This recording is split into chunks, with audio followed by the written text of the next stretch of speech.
आज मेरी शादी है। मैं अपने शादी के जोड़े को देख रही थी जो 10 लाख से ज्यादा कीमत की होगी। अभिषेक मुखर्जी के फैमिली ने हमारे परिवार को सम्मान दिखाने में कोई कसर नहीं छोड़ी थी। पर मैं इस ड्रेस को पहनने में खुश नहीं थी। हालांकि इस ड्रेस ने मेरी खूबसूरती को और निखारा था। हमारी शादी में देश के बड़े से बड़े लोग आए हुए थे। मीडिया वालों को इससे दूर रखा गया था। मेरा होने वाला पति देश का काफी जाना माना बैचलर था। इस शादी की खबर से कईयों का दिल टूटा होगा और हमारे परिवार का नाम रातों रात दुनिया भर में मशहूर हो गया। बस इस शादी की वजह से मैं धीरे धीरे कदम बढ़ाकर अपने पापा के साथ शादी के मंडप तक पहुंची। रास्ते में फूलों की पंखड़ी बिछी हुई थी। पास ही एक बहुत ही कमाल का नौजवान बिल्कुल चुपचाप मेरा इंतजार कर रहा था। आज मैं पहली बार अपने होने वाले पति से मिल रही थी। मैंने अपनी पलकें ऊपर उठाई। उसके चमकदार जूते से उसके पेट तक और फिर सीने में मेरी नजर रुक गई। काले रंग के सूट पहना हुआ था। गहरी सांस लेकर उसके चेहरे को देखा। उसकी नीली आंखों में मैं बिल्कुल सम्मोहित हो गई कि आंखों में कोई भाव नहीं थे और बिल्कुल ठंडी लग रही थी। पर कहीं न कहीं उसकी आंखों में ईमानदारी झलक रही थी। मैंने जैसे उम्मीद लगाई थी यह आदमी वैसा नहीं था। यह प्ले बॉय नहीं लग रहा था। ऐसा नहीं था कि यह सभ्य ना हो। पहली चीज जो मेरे दिमाग में आई कि यह दुनिया का सबसे हैंडसम आदमी है जो मैंने आज तक देखा है। 6 फीट 4 इंच का होगा। कंधे बिल्कुल चौड़े, मजबूत बाजू, पैर लंबे और ताकतवर। उसके शरीर का हर एक इंच त्रुटिहीन थी। पर वह खतरनाक लग रहा था, बिल्कुल मर्दाना और पापी। उसके चेहरे में कोई भाव नहीं थे। अपनी आंखें छोटी करके मुझे देख रहा था। एक अनजाना सा एहसास मेरे रीढ़ की हड्डी से नीचे दौड़ा और मेरे नब्ज 10 गुना ज्यादा तेज हो गए। मेरे हथेली में पसीने आने लगे। जिंदगी में पहली बार मैं इतनी घबराई हुई थी। जैसे जैसे मैं उसके नजदीक चलकर आ रही थी, उसकी दृष्टि तीव्र थी। अपने होठों को कसकर बंद करके रखा था। देख कर ही लग रहा था वह अपनी मर्जी से यह शादी नहीं कर रहा। उसे भी इस शादी में मजबूर किया गया, ठीक मेरी तरह। पर फिर भी यह जानकर मुझे दर्द क्यों हो रहा है। मैंने एक गहरी सांस ली और बेकार की चिंता को अपने दिमाग से बाहर निकाल फेंका। जल्दी शादी की रस्म पूरी हो गई और उसके बाद पार्टी चालू हो गई। यह शादी की पार्टी कम लग रही थी और बिजनेस का मेला लग रहा था। बस हमारे बिजनेस के लोग थे। मेरा नाम श्रेया गांगुली है और मैं एक fashion designing company the choice की मालकिन हूँ। जल्दी मेरे आसपास मेरे इंडस्ट्री से जुड़े लोग घिर गए और अभिषेक के आसपास उसकी कंपनी के लोग। अभिषेक का एक दोस्त भी उसके साथ था। हालांकि मेरी इकलौती बेस्ट फ्रेंड शादी में मौजूद नहीं थी। बिजनेस ट्रिप में देश से बाहर गई हुई थी। अपनी बेकरी के फ्रेंचाइजी को बड़ा करना चाहती थी, इसलिए मैंने उस पर दबाव नहीं डाला। शादी पूरी हुई और अब मैं शादीशुदा हूँ। एक एक करके सब हमारे गले लगकर बधाई देने लगे। हमारे परिवार वाले बहुत खुश नजर आ रहे थे। विदाई लेने का वक्त था।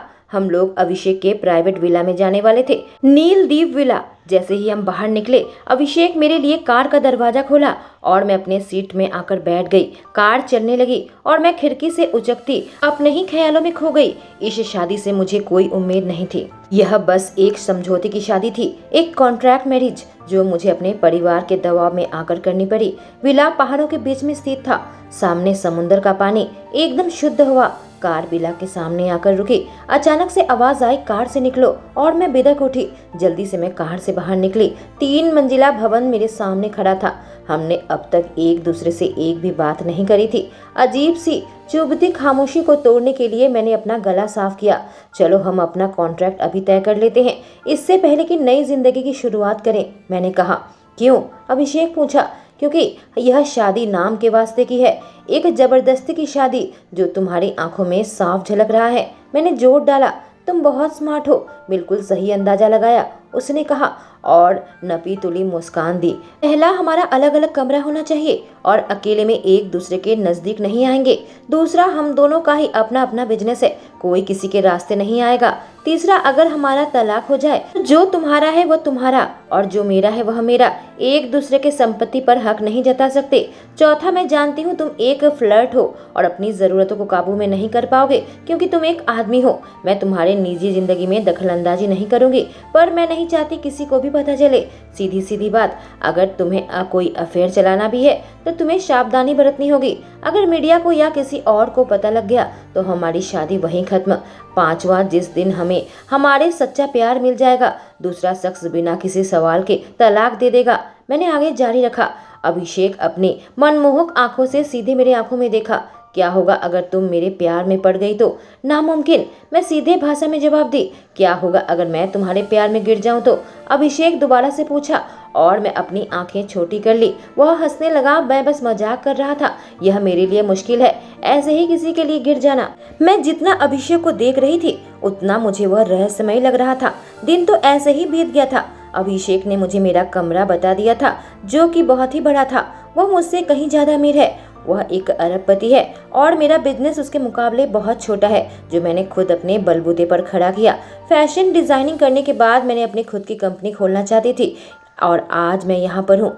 कुछ करने को नहीं था तो मैं बिस्तर पर लेट गई, पर आंखों में नींद कहाँ। मैं बार बार करवट बदल रही थी। मुझे अकेले सोने की आदत नहीं है।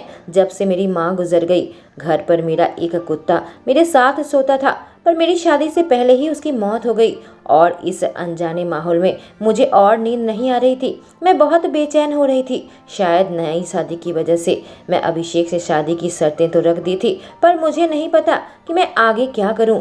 मैं नींद की दवाई भी नहीं लेना चाहती थी। कभी कभार मैं नींद की दवाई लेती हूँ। जाने कब मेरी पलकें भारी हो गई और मैं नींद के आगोश में चली गई। फिर से वही सब कुछ होने लगा। मुझे मेरी माँ नजर आई। मैं उसके पीछे पीछे जा रही थी। अचानक से आग में लिपट गई। माँ, मुझे छोड़कर मत जाओ, मैं जोर से चीखी। मेरी आंखों के सामने वह आग में जल रही थी और मैं बेबस लाचार चिल्ला चिल्ला कर रो रही थी, मदद मांग रही थी। अचानक से मेरी नींद खुल गई और मैं जोर जोर से सांस भरने लगी। फिर से वही सपना। नाइट स्टैंड से पानी का ग्लास लेकर मैं पानी पीने लगी। मेरा शरीर बुरी तरीके से कांप रहा था। मैं जानती हूँ अब मैं लेट भी जाऊंगी तो मुझे नींद नहीं आएगी। मैं बिस्तर से नीचे उतर गई। समय देखी तो 3 बज रहे थे। अभी भोर होने को भी बहुत वक्त था। एक बार सोची लैपटॉप खोलकर काम करती हूँ। शादी की वजह से मैं बहुत ज्यादा थक गई थी। मुझे आराम की जरूरत थी, नींद की जरूरत थी। मैं अपने कमरे से बाहर निकली और कुछ ऐसा कदम उठाया कि ऐसा लगा श्रेया गांगुली के सोचने समझने की क्षमता लुप्त हो गई हो। मैं उसके दरवाजे के बाहर खड़ी थी और दरवाजा खटखटाया। इंतजार करने लगी, शायद वो सो रहा होगा। मैं दोबारा से खटखटाई, कोई आवाज नहीं। तीसरी बार खटखटाने गई, तभी दरवाजा खुल गया और मेरे सामने खड़ा था बस एक बॉक्सर में अभिषेक मुखर्जी। उसकी आंखों में नींद थी, बाल बिखरे हुए थे। मैं अपनी नजरें उसके जिस्म में दौड़ाने लगी और फिर बुरी तरीके से निगलने लगी। जब दोबारा से उसके चेहरे पर मेरी नजर गई, उसके होठों पर एक नखरे की मुस्कान थी। मैं जल्दी से अपना गला साफ की। कही, क्या मैं आज की रात सोफे पर सो सकती हूँ तुम्हारे कमरे में? दरवाजे के बीच से हट गया, मुझे अंदर आने दिया और दरवाजा बंद कर दिया। उसके कमरे को देखकर मेरी आंखें फटी की फटी रह गई। बेहद बड़ा कमरा था, बहुत ही खूबसूरत। अभिषेक ठीक मेरे पीछे आ गया। मेरे कानों के सामने अपने मुंह लाकर कहा, एक ही दिक्कत है, मेरे कमरे में सोफा नहीं है, पर तुम्हें तो अलग कमरा चाहिए था ना। अगर नींद नहीं आ रही तो मैं तुम्हारे साथ बिस्तर बांट सकता हूँ। अगर किसी और वक्त उसने यह बात कही होती, शायद मैं उसकी बातों का जवाब देती, पर फिलहाल मैं अपने कमरे में नहीं सोना चाहती थी। मैं नहीं चाहती थी फिर से वह सपना मुझे आए जो मुझे तकलीफ देता है। मैं बार बार अपनी माँ को मरते हुए नहीं देख सकती। मैं फिलहाल बिल्कुल कमजोर हालत में थी। भले ही दिन में मैं पूरी दुनिया को जीतने को तैयार रहती हूँ और मेरा दिल बर्फ सा जम गया हो, लेकिन फिलहाल मैं उसके अपमानजनक शब्द सुनकर भी खून के घूंट पीकर रह गई। मैं यहाँ से बाहर नहीं जाना चाहती थी। मैं बस उसकी आंखों में देखी और अपना सर हिलाई। उसके चेहरे के भाव कुछ बदले थे। एक पल के लिए उसके चेहरे पर मुझे फिक्र नजर आई, लेकिन फिर वह अपने ठंडे रूप में आ गया। मैं उसके साथ उसके बिस्तर पर आ गई और लेट गई, कवर ओढ़ लिया। फिर कहा, उम्मीद करती हूँ तुम्हें पता है तुम्हें दूरी बनानी है। बेफिक्र होकर सो जाओ श्रेया, कहकर वह मेरी ओर पीठ कर लिया, जैसे मेरा कोई न हो। जाने कब मेरी पलकें फिर से भारी हो गई और फिर सुनहरे सपनों की दुनिया में मैं गुम हो गई। उधर बिस्तर की दूसरी साइड में मैं लेटा हुआ था, पर आंख में नींद कहाँ। मेरी खूबसूरत पत्नी मेरे बिस्तर पर थी। आज शादी के मंडप पर मैंने पहली बार उसे देखा। खुद को रोक नहीं सका, उसे घूर घूर कर देखने लगा। जैसे मैं कल्पना की थी उससे ज्यादा जवान है, गोरा और नाजुक सा चेहरा, इतनी सुरूपा है। शादी के समय जब मैं उसके करीब हुआ, उसके शरीर से जैस्मिन की खुशबू आ रही थी, होंठ चेरी के जैसे, सांस चुराने वाली मुस्कान, बड़ी बड़ी आंखों में मंत्रमुग्ध करने वाली रोशनी की चमक, गाल गुलाब की तरह लाल। कितनी शर्मीली, साथ गुस्से में और नर्वस क्यों लग रही है। इसके बाल बिल्कुल कमर तक थे। कितने खूबसूरत, मैं अपनी उंगलियां उसमें चलाना चाहता था। मेरी आंखें जैसे उसके साथ चिपक गई थी। उसकी आंखों में कोई भाव नहीं थे, बिल्कुल कंफ्यूज थी, पर कितनी मासूम लग रही थी, जैसे अभी अभी जन्म ली हो। कितनी पवित्र है, यकीन नहीं आ रहा। इसे मेरे परिवार ने मेरे लिए चुना है। बस हमारी उम्र में 3 साल का ही फासला है। शादी के बाद उसने ढेर सारी शर्तें रखी। मुझे उन्हें मानने में कोई दिक्कत नहीं है, पर मुझे हैरत का झटका तब लगा जब खुद ही अपने शर्त को तोड़कर वह कमरे में आ गई। पर कुछ तो गलत है। मेरी पत्नी को देखकर लगता है कि दुनिया जीत सकती है। बिल्कुल ठंडे दिल के है, बिना किसी जज्बात के। फिर चुपचाप मेरे कमरे में सोने आ गई। मेरी टिप्पणी सुनने के बावजूद कुछ तो राज है। मैं उसकी ओर करवट ली तो देखा वह सो चुकी थी। सोते वक्त कितनी मासूम लग रही थी और उसकी खुशबू मुझे बेचैन करने लगी। कुछ ऐसा है जिसे मैं देख सकता हूँ पर हासिल नहीं कर सकता। मैंने गहरी सांस ली और आंखें बंद कर ली। जाने कब मुझे नींद आ गई। जब सुबह मेरी आंख खुली तो मुझे वह कहीं नजर नहीं आई। फ्रेश होकर मैं जैसे ही किचन में आया, देखा वो नाश्ता बना रही थी। मुझे बिल्कुल बिना किसी भाव के देखी और टेबल में खाना लगाने लगी। मेरे पास आई, अपना गला साफ की। मुझे देर हो रही है, नाश्ता बना दिया है, तुम भी खा लो। तुम ठीक हो? यह पहले शब्द थे जो मेरे मुंह से निकला। वह बिल्कुल चौंक उठी और आंखें फैलाए मुझे देखने लगी, जिससे मैं अपनी आंखें उस पर छोटी कर ली। वह बनावटी मुस्कान चेहरे पर लाई, सर हिलाकर कही, मैं ठीक हूँ। खामोशी से हमने नाश्ता किया और हम दोनों अपने अपने कमरे में तैयार होकर जैसे ही निकले, एक दूसरे से टकराए। हम दोनों बिजनेस की दुनिया में हलचल मचाने को तैयार थे। साथ ही सीढ़ी से उतरने लगे। उसने अपना गला साफ किया। मेरे पास मेरी कार नहीं है, कल मैं तुम्हारी कार से आई थी। मैंने अपने हाथ उसके कंधे पर रखे। एक अनजाना सा एहसास मेरी रगों में दौड़ने लगा, जैसे मुझे बिजली का झटका लगा हो। वह मेरी ओर पलट गई और सीधे मेरे हाथ को देखने लगी और फिर मेरे आंखों में देखी, पर मैंने अपना हाथ नहीं हटाया। चेहरे पर एक शरारती मुस्कान लेकर आया। मेरे साथ चलो, मैं तुम्हें ऑफिस ड्रॉप कर देता हूँ। वैसे भी हमारे ऑफिस एक ही बिल्डिंग में है। उसने मेरा हाथ पकड़ा और हल्के से अपने कंधे से हाथ को हटा दिया। हालांकि उसने मेरा हाथ नहीं छोड़ा था। उसके साथ मैं सीधे ऑफिस में पहुंचा। हमारे ऑफिस की पूरी बिल्डिंग हमारी ही कंपनी थी, बस एक फ्लोर को छोड़कर, जहां दूसरे ऑफिस थे। उसमें से एक ऑफिस मेरी पत्नी श्रेया का था। एक ही बिल्डिंग में काम करने के बावजूद भी हम दोनों ने एक दूसरे को कभी नहीं देखा था। वजह यह थी, मैं अपने प्राइवेट एलिवेटर में आता जाता था और इस बिल्डिंग में हजारों लोग काम करते हैं। कभी हमारे रास्ते आपस में नहीं टकराए। आज ऑफिस के बिल्डिंग में कदम रखते ही मैं श्रेया को अपने करीब किया।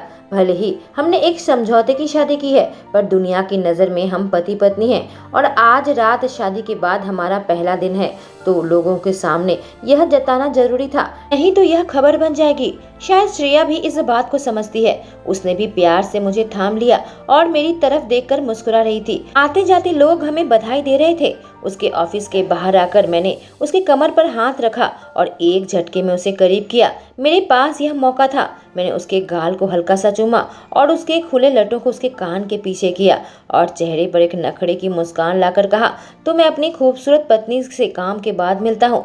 वह अंदर ही अंदर आग बबूला होने लगी, लेकिन दिखावे के लिए अपना हाथ मेरे कंधे पर रखी और जोर से दबाई। अपने होठों पर एक सीधी लकीर बनाई और कही, हाँ जल्दी मिलते हैं। वहां से चली गई और मुझे हंसी आने लगी। रात को जब काम खत्म हुआ, मेरे मोबाइल में कॉल आया। मैंने देखा तो मेरी पत्नी का कॉल था। मैंने जल्दी से फोन उठाया। श्रेया। उधर से किसी और की आवाज आई। मैं निकिता बोल रही हूँ, श्रेया की बेस्ट फ्रेंड। तुम सूर्या नाइट क्लब में आ जाओ, तुम्हारी पत्नी कुछ ज्यादा ही शराब पी ली है। ठीक है, मैं आता हूँ, कहकर मैंने फोन रख दिया। आज शादी का दूसरा दिन है और यह क्या नाटक है। मैं सीधे नाइट क्लब में पहुंचा। जैसे श्रेया के सामने आया, एक पल को वह चौंक उठी। अभिषेक, तुम चलो ना डांस करते हैं, वो बिल्कुल बच्चों की तरह मुंह बनाकर कही और मेरा हाथ पकड़कर डांस फ्लोर में खींचने लगी। मुझे एहसास हुआ यह कुछ ज्यादा ही नशे में है।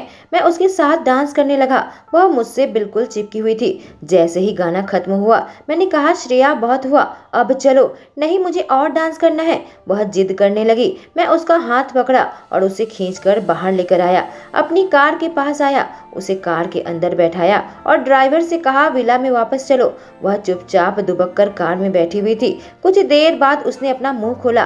तुम बहुत गंदे हो, मुझे डांस करने नहीं दिया, मुझे खींच कर ले आए। यह वह श्रेया नहीं थी जिसे मैं जानता था। फिर कही, 1 मिनट, तुम तो मेरे पति हो। और फिर अपनी उंगली मेरे सीने में चलाने लगी। तो वाह, तुम्हारे एब्स कितने मजबूत हैं। उसके स्पर्श से मैं बेचैन होने लगा। पर मैं नशे में धुत इस लड़की को क्या कहता। शायद होश में होती तो मेरी ओर मुड़कर भी नहीं देखती, पर मुझे इस खेल में मजा आ रहा था। मैंने उसके हाथ को पकड़ लिया। कहा, तुम्हें मजा आया? नहीं, अभी नहीं। तुम्हारे यह होठ, कहकर अपनी उंगली मेरे होठों पर चलाने लगी। क्या तुम अपनी खूबसूरत पत्नी को चूमना नहीं चाहते? वह कही और मेरी आंखें चौड़ी हो गई। बस एक किस प्लीज। मैं उसके बादामी आंखों में खोने लगा। उसकी नजरें मेरे होठों पर थी। लाल लुहावने होठों पर मेरी नजर पड़ी। मैं अपना सर झुकाया और उसके करीब आया। तुम यह चाहती हो? वह अपना हाथ मेरे सीने पर रखी और मुझे अपने करीब खींची। मैंने अपनी आंखें बंद कर ली और अपने होंठ उसके होठों पर रख दिए। बहुत धीरे धीरे उसे चूमने लगा। उसके दिव्य स्वाद को धीरे धीरे लेने लगा। मैं इससे कभी नहीं थकूंगा, उसका स्वाद लेने से।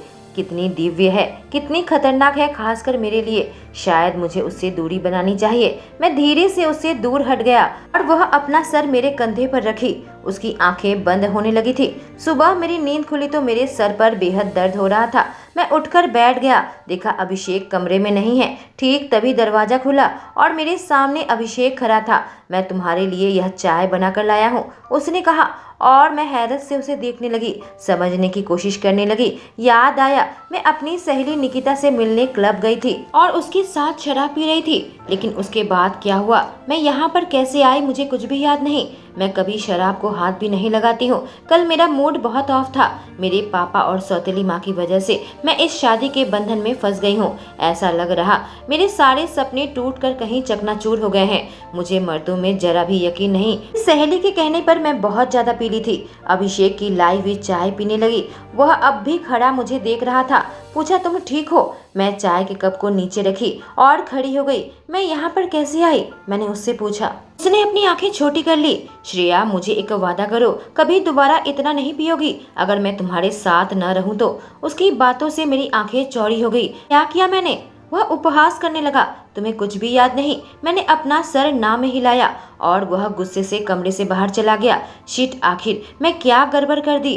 तभी मेरी सहेली का ख्याल आया। मैंने उसे कॉल किया और निकिता ने मुझे सारी बातें बताई। मैं फ्रेश होकर नीचे आई।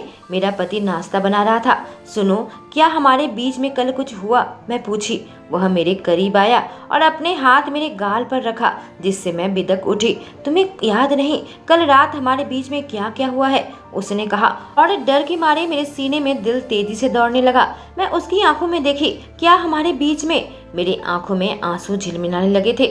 मैं नशे में थी। अभिषेक अपनी हद कैसे पार कर सकता है, जबकि यह शादी एक कॉन्ट्रैक्ट की शादी है। तभी वो हंसने लगा। कहा तुम बेकार में घबरा रही हो। अगर कल हमारे बीच में कुछ हुआ होता तो तुम चलकर यहाँ तक नहीं आ पाती, उसने कहा और शर्मिंदगी से मेरा चेहरा बिल्कुल लाल हो गया। मैं झट से उसके हाथ को अपने गाल से हटाया। मुझे हाथ मत लगाना। याद रखना मैं बस तुम्हारे कॉन्ट्रैक्ट की पत्नी हूँ, मैंने बिना किसी भाव के उसे देखते हुए कहा और नाश्ता लेकर अकेले ही टेबल पर बैठ गई। मुझे बहुत गुस्सा आ रहा था। अभिषेक जब देखो अपमानजनक बातें करता है, मेरा उपहास करता है। आखिर यह खुद को समझता क्या है? मैं यहाँ फंस गई हूँ। ऑफिस से वापस आकर मुझे बहुत थकावट लग रही थी। आज मैं अभिषेक के कमरे में सोना नहीं चाहती थी, इसलिए मैं अपने कमरे में आ गई। मैंने सोचा नहाती हूँ ताकि थोड़ा रिलैक्स महसूस करूँ। मैं अपने थके हुए शरीर को बाथ टब के अंदर लेकर आई। उष्ण पानी से अचानक मुझे अच्छा महसूस होने लगा। नींद आने लगी। नींद में मुझे एहसास हुआ ने मुझे बाथ टब से बाहर निकाला, बड़े से बिस्तर पर मुझे लेटा दिया। मैं नींद में ही उसे थैंक यू कही। ऐसा लगा वह मुझे शिद्दते ख्वाहिश लिए देख रहा है, पर मैं बहुत थकी हुई थी। अपनी आंखें नहीं खोलना चाहती थी। मैं दोबारा से सोना चाहती थी। अगले दिन फिर से माँ आग में जल रही थी। मैं तुम्हें नहीं बचा पाई, मुझे माफ कर देना। मेरी माँ की तस्वीर दूर जाने लगी, बहुत दूर। नहीं, मैं चीखी। जोर जोर से सांस लेने लगी। फिर से बुरा सपना। अनजाने में ही कुछ आंसू फिसलकर मेरे गाल से टपकने लगे। जब मैं कांप रही थी, मैं अपनी माँ को नहीं बचा पाई। पानी पीकर दोबारा से बिस्तर पर लेट गई। कुछ देर बाद मैं जागी और फिर तैयार होकर तब तक नीचे आई। देखी मेरा पति नाश्ता बना दिया था। क्या राजकुमारी श्रेया को रात में अच्छी नींद आई? अभिषेक मेरा मजाक उड़ाते हुए कहा। इस लम्हे रात की बात की। मुझे गुस्सा आ गया। तुम होते कौन हो, मेरे कमरे में ऐसे आ गए मेरे इजाजत के बिना? मैं कही, श्रेया तुम मुझ पर इल्जाम लगा रही हो। मैं तुम्हारी मदद की कल रात ताकि तुम्हें ठंड न लग जाए। मैं अपने दांतों को दबा ली। दरअसल तुम्हें बुरा नहीं लगना चाहिए, क्योंकि मैं तुम्हारे लिए कभी नहीं गिरने वाला। वह कहा। इसमें गिरने वाली कौन सी बात हो गई? मैं उसे घूर घूर कर देखने लगी। कुछ नहीं कही खड़ी हो गई और अपने काम के लिए निकल गई। रात को जैसे ही मैं घर पर वापस आई, इस कमरे में घुसते ही एक अनजाना सा डर मुझे घेर लिया। मेरी बुरी यादें कमरे में बत्ती जला दी। मुझे डरना नहीं चाहिए, कुछ नहीं होगा, हाँ कोई नहीं है, मैं बड़बड़ाई। उसके बाद उठ खड़ी हुई। इस कमरे में नहीं रहना चाहती थी। मैं बाहर हॉल में आ गई, टीवी चालू कर दी और एक डरावनी मूवी लगा दी। इसका साउंड सिस्टम कितना अच्छा है, मूवी और भयानक लगने लगी। लेकिन भूत के इस मूवी के बीच में एक रोमांटिक सीन आई। हीरो हीरोइन आपस में एक दूसरे को चूम रहे थे, छू रहे थे। अचानक से पीछे से अभिषेक आ गया, ठीक भूत की तरह आकर मेरे पीछे खड़ा हो गया। तुम क्या देख रही हो? मैं तुरंत उछल पड़ी और सोफे से खड़ी हो गई। टीवी के सामने आई। जो सीन टीवी में चल रहा था वह ना देख सके, ऐसी मूवी कभी किसी मर्द के सामने नहीं देखी। मुझे बहुत अस्वस्थी होने लगी। मैंने गोली को सहते हुए कहा, एक डरावनी मूवी देख रही हूँ, कुछ गलत नहीं किया था। मैंने पूरा डिस्प्ले अपने शरीर से ढक दिया, लेकिन टीवी के पीछे से सिसकी की आवाज आ रही थी।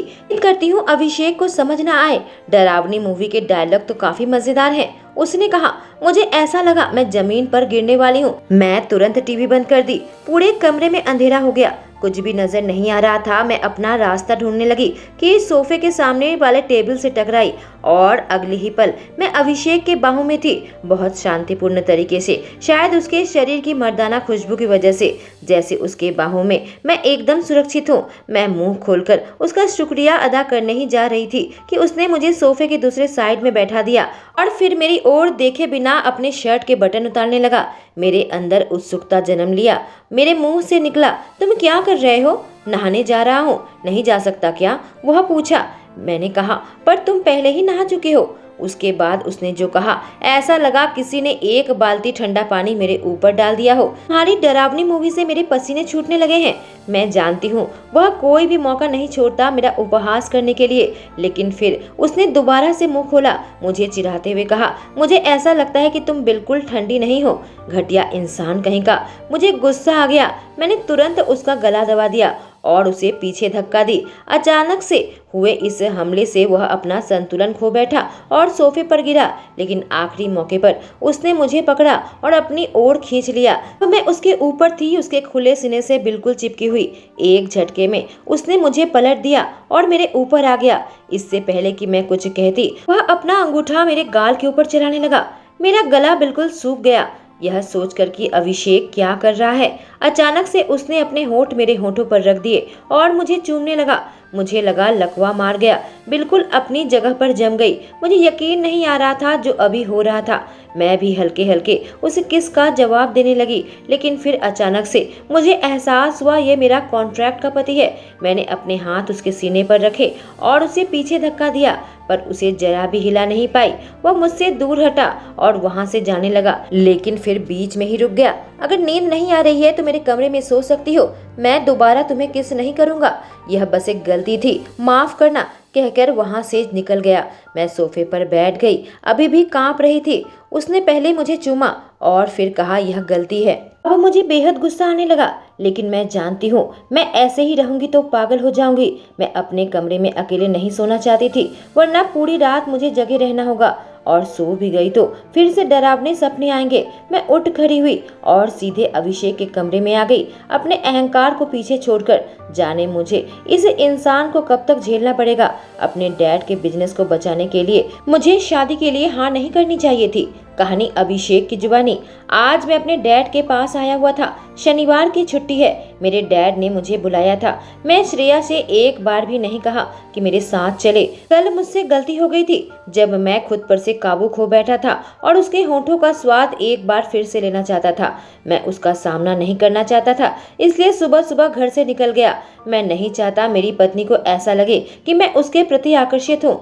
एक समझौते की शादी है और वह मेरे समझौते की पत्नी है, जबरदस्ती की पत्नी। मैं अपने डैड के पास आया। श्रेया को लेकर क्यों नहीं आए? मेरे डैड ने पूछा। वह आराम कर रही है, पूरे हफ्ते काम करके थकी हुई है। मैं जब घर से निकला वह सो रही थी और मैं उसे जगाना नहीं चाहता था। मैं कहा, आज श्रेया के साथ इस रिश्ते में अपने डैड की वजह से हूँ। जाने मेरे डैड ने श्रेया के डैड में ऐसा क्या देखा, उनके साथ इतनी दोस्ती कर ली। उसके डैड का बिजनेस डूब रहा था, उन्होंने मेरे डैड से शादी का प्रस्ताव रखा था और मुझे लगता है श्रेया भी यह रिश्ता नहीं चाहती थी। उस पर भी दबाव डाला गया। जो भी हो, उसका मजाक उड़ाने में मुझे बहुत मजा आता है। उसके चेहरे के रंग देखने में मुझे सच में हंसी आती है। बेटा, तुम जानते हो हम तुम पर शादी का दबाव क्यों डाल रहे थे, मेरे डैड ने कहा, और मैं चुपचाप उन्हें देख रहा था। मैं 28 साल का हो चुका हूँ, कभी किसी लड़की के साथ सीरियस नहीं था। मेरे परिवार वाले बहुत समय से कोशिश कर रहे थे कि मैं शादी कर लूं, पर मैं अपने बिजनेस को और आगे बढ़ाना चाहता था। शादी आखिरी चीज थी जो मेरे दिमाग में थी। हम चाहते हैं कि हमारे बिजनेस को उत्तराधिकार मिले। हम चाहते हैं कि तुम और श्रेया अब इस बारे में सोचो। गुस्से से मैंने अपनी मुट्ठियों को भींच लिया। मैं कोई खिलौना नहीं हूँ। पहले जबरदस्ती मुझे इस लड़की के साथ बांध दिया, अब यह उत्तराधिकार चाहते हैं। लेकिन यह कंपनी अभी डैड के नाम है और मैं जानता हूँ मैं उनके खिलाफ नहीं जा सकता। कुछ कहना चाहते हो? मेरे डैड ने मेरे चेहरे के भाव को देखकर कहा। नहीं, हम कोशिश करेंगे। मैं उठ खड़ा हुआ। मेरी माँ नाश्ता सजाकर टेबल पर बैठी हुई थी। बेटा, कुछ खा लो, तुम्हारे डैड सही कह रहे हैं। हमारा इतना बड़ा एम्पायर है। तुमने दिन रात मेहनत करके अपनी कंपनी को इस मुकाम तक पहुंचाया है, मेरी माँ ने कहा, और मैं बिना किसी भाव के मेरी माँ को देखा। कंपनी के सारे शेयर्स तुम्हारे नाम पर तभी ट्रांसफर होगा जब हमें हमारा उत्तराधिकार मिलेगा, डैड ने कहा। डैड, आप अपनी बात से पलट रहे हैं। पहले आपने कहा था शादी कर लो, फिर शेयर ट्रांसफर कर देंगे मेरे नाम। आपके कहने पर मैं शादी कर ली और आप अपनी बात के खिलाफ जा रहे हैं, मैंने कहा। मेरे पापा हंसने लगे। तुम्हें क्या लगा था हमने तुम्हें शादी करने को क्यों कहा? ताकि हमारी परिवार आगे बढ़ सके। अब जाओ अपनी पत्नी के पास, जैसा कहा गया है वैसा ही करो। कोई जरूरत नहीं है यहाँ पर नाश्ता करने की, मेरे डैड ने कहा, और मैं अपनी माँ के चेहरे को देखा और फिर वहाँ से निकल गया। अब तो हद हो गई है। मेरी पत्नी एक बर्फ की रानी है। यह बात कहूँगा तो शायद मुझे मार ही डालेगी। मुझे नहीं लगता इस कंपनी का शेयर मुझे कभी मिलने वाला है। शाम को मैं और मेरा दोस्त हेमंत क्लब के अंदर आए। मैं कल्पना भी नहीं की थी कि मैं एक जाना पहचाना चेहरा अपने सामने देखूंगा। जब मेरी नजरें श्रेया पर पड़ी, वह किसी अनजाने आदमी के बेहद करीब बैठी थी। मैं काफी खतरनाक दृष्टि से उसको देख रहा था और मेरी आंखें गहरी हो गई। मेरा दोस्त हेमंत श्रेया को देखने लगा। मुझसे कहा, यह आदमी जरूर श्रेया में इंटरेस्टेड है। हम लोग उसके टेबल के पीछे वाले बूथ पर बैठ गए।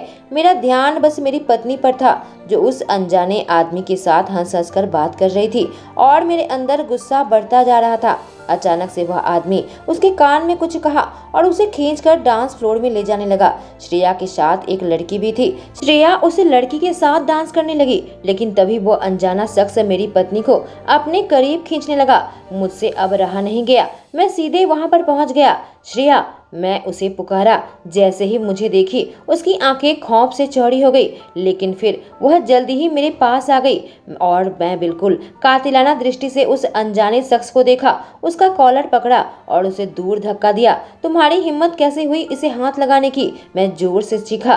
तब तक क्लब के बाउंसर आ गए थे। यह मेरा क्लब है, मैं इशारा किया। उन लोगों ने उस शख्स को बाहर फेंकवा दिया और अब मैं गुस्से से श्रेया को देखने लगा। उसे लेकर क्लब से निकल गया और सीधे अपने विला पर आया। उसे अपने कमरे में लेकर आया। मुझे यकीन नहीं आ रहा था। मेरी पत्नी क्लब में किसी दूसरे मर्द के करीब थी और मैं उसे बताना चाहता था मैं उसका क्या लगता हूँ। मैं धीरे धीरे उसकी ओर कदम बढ़ा रहा था और फिर उसे अपने करीब खींचा। वह बिल्कुल चौंक उठी। यह क्या कर रहे हो? वह डर से कांपते हुए कही। मैं तुम्हारे करीब आ रहा हूँ, मैंने कहा। क्या तुम्हारा दिमाग खराब हो गया है? वह कही। जब तक तुम्हारे करीब नहीं आऊंगा बच्चा कैसे होगा? वह डरी सहमी कॉन्ट्रैक्ट की लाई हुई पत्नी आंखें फैलाए मुझे देख रही थी। लेकिन तुमने कॉन्ट्रैक्ट में यह नहीं कहा था कि बच्चा भी पैदा करना है, पर कॉन्ट्रैक्ट में यह साफ लिखा है कि तुम मेरे माँ बाप की बात मानकर चलोगी और उन्हें वारिस चाहिए, तो मुझे यह सब करना पड़ेगा, कहकर मैं अपनी शर्ट के बटन उतारने लगा। जैसे ही उसके करीब हुआ, उसकी आंखें आंसुओं से गीली हो गई। मैं उसे अपने करीब खींचकर गुस्से से उसे चूमने लगा। वह मुझे पीछे धक्का देने की कोशिश कर रही थी। नहीं, छोड़ो मुझे, कहकर उसने मुझे जोर से धक्का दिया। अभी क्लब में तुम दूसरे आदमी के साथ थी, तब तुम्हें फर्क नहीं पड़ रहा था, और अब मैं तुम्हारा पति तुम्हारे करीब आ रहा हूँ, तुम मुझे धक्का दे रही हो। मैं उस पर बरस पड़ा। तुम भी उन्हीं लोगों की तरह हो। तुम ऐसी बातें कैसे कर सकते हो अभिषेक? तुम बस मेरा इस्तेमाल करना चाहते हो बच्चा पैदा करने के लिए। वह आंखों में आंसू लिए कही। तुम यह काम नहीं कर सकती तो मैं किसी और को ढूंढ लूंगा। लड़कियां मेरे साथ सोने को मरती हैं और तुम मुझे ठुकरा रही हो। निकल जाओ मेरे कमरे से, मैं अहंकार के साथ कहा और वह कमरे से बाहर चली गई। मैं बिस्तर पर लेट गया और धीरे धीरे मेरा गुस्सा ठंडा पड़ने लगा। शिट, मैं उससे ऐसी बातें कैसे कर सकता हूँ? उसे दूसरे मर्दों के साथ देखकर मुझे जलन क्यों हो रही थी? मेरी आंखों से नींद गायब हो गई। मैं उठकर खड़ा हुआ और अपनी पत्नी के कमरे में आया। उसका दरवाजा खुला हुआ था, पर अंदर घुसकर मैंने जो नजारा देखा, मेरे पैरों तले से जमीन निकल गई, क्योंकि मेरी पत्नी को बुरा सपना आ रहा था। वह बिल्कुल छटपटा रही थी, अपनी माँ का नाम ले रही थी। मैं उसके करीब आया और उसे हिलाने लगा। श्रेया उठो, श्रेया उठो। अचानक से वह जाग गई और हाँफने लगी। फिर उसकी नजर मुझ पर पड़ी। सब ठीक है, सब ठीक है। तुम बुरा सपना देख रही थी। उसके गाल में हाथ रखा और जल्दी से उसे पानी पीने के लिए दिया। क्या मेरी पत्नी को बुरे सपने आते हैं? इसी वजह से वह रोज मेरे कमरे में सोने आ जाती है। आखिर उसके साथ ऐसा क्या हुआ होगा? मैं इन्हीं सब ख्यालों में खोया हुआ था और उसे संभालने की कोशिश कर रहा था। चलो मेरे कमरे में, तुम्हें अकेले सोने की जरूरत नहीं है, मैंने उससे कहा, और वो आंखें फैलाए मुझे देखने लगी। मैं उसकी आंखों में देखा, सांस छोड़ा और फिर कहा, मुझे माफ कर दो। तुम्हें उस आदमी के साथ देखकर मुझे गुस्सा आ गया था। चलो प्लीज। मैं उसका हाथ पकड़ लिया। वह विरोध करने के लिए मुंह खोलने ही जा रही थी। मैंने कहा, मुझे भी नींद नहीं आ रही। वो कुछ नहीं कही, बस चुपचाप मेरे साथ मेरे कमरे में आ गई। मैंने आज उसे अपने करीब खींच लिया, अपने हाथ उसके कमर पर रखा और धीरे धीरे उसके शर्ट के नीचे अपने हाथ डालने लगा। उसने कुछ नहीं कहा तो मैं अपने हाथ से उसके पीठ की खुली त्वचा को सहलाने लगा। वह बिल्कुल मेरे सीने से लग गई। उसकी करीबी से मुझे एक उष्णता का एहसास हो रहा था। वो मेरी बाहों में कितनी परफेक्ट लग रही थी। धीरे धीरे वह सो गई और मैं उसके चेहरे को देखने लगा। हल्का सा उसके माथे को चूमा और फिर उसके गाल को। होंठों पर एक मुस्कान लाकर मैंने अपनी आंखें बंद कर ली। जब मैं सुबह उठा, मुझे कुछ भारी सा महसूस हुआ। आंखें खोलकर देखा, मेरी पत्नी मेरी बाहों से लिपट कर सो रही थी और मेरे होंठों पर एक बड़ी सी मुस्कान आई। वह गहरी नींद में सो रही थी और मुझे कहीं जाने की जल्दी नहीं थी। आज इतवार का दिन था, तो बस मैं अपनी आंखें बंद करके इस पल के मजे ले रहा था। दोस्तों, बर्फ के राजा रानी ने एक कॉन्ट्रैक्ट के मुताबिक एक दूसरे से शादी तो कर ली थी, पर क्या उनका दिल एक दूसरे के प्रति पिघल पाएगा? क्या वो दोनों एक दूसरे के प्यार में गिर पाएंगे? जानने के लिए इस कहानी का आखिरी भाग जरूर सुने। कहानी अच्छी लगे तो लाइक, शेयर, कमेंट करना ना भूलें। Thank you.